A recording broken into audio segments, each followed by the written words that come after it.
Bonjour Sénégal, toute l'actualité, en temps réel.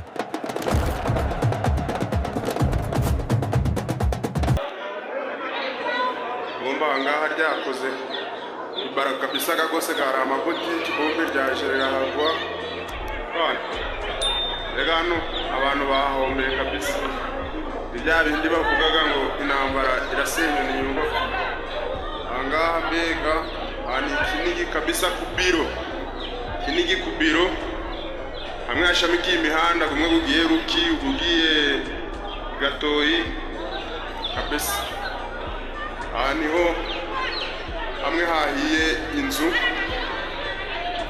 amabotike kabisa abantu mbega bari gupakura ibintu byahiye byose byakekembutse nta kintu cyasigaye rwose mu bushe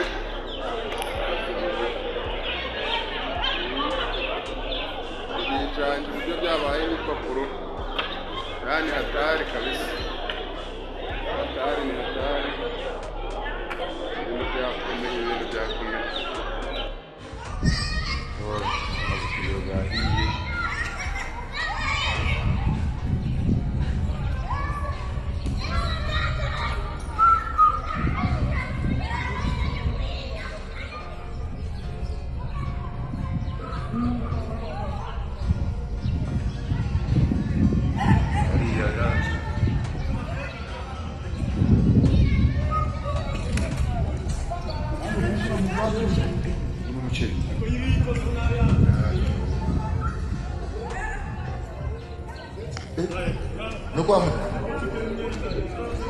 Vamos tumshia hii.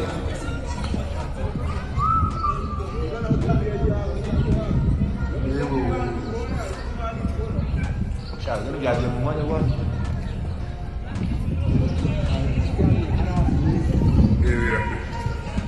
Irani bo.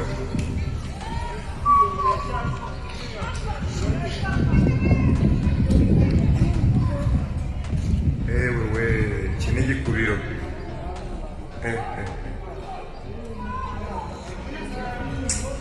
Basi yaje mwanya umuntu.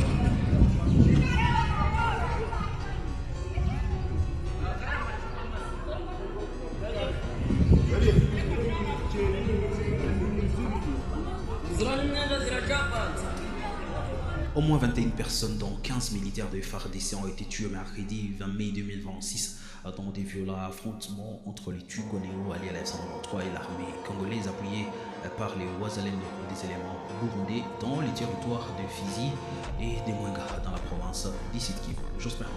Selon des sources concordantes, des affrontements intenses sont signalés dans la zone. Selon des sources locales et la société civile, ce bilan a été enregistré sur les positions des forces armées de la RDC à Mikengi, où l'on dénombre 9 morts au village de Mukunji, avec 3 morts, ainsi que 3 autres morts au village de Bichumbe, près du point 0. Une source sécuritaire contactée dans la région réfute ce bilan et avance plutôt un chiffre de 4 morts et 6 blessés. Pour l'heure, le bilan reste provisoire en raison de l'inaccessibilité de la zone pour la presse. La société civile rapporte des bombardements intenses dans cette partie des hauts plateaux de Minembwe. Depuis le début de l'année, l'armée congolaise appuyée par les Wazalendo et l'armée burundaise a lancé une offensive contre les positions de Turanio alliées à la F-123.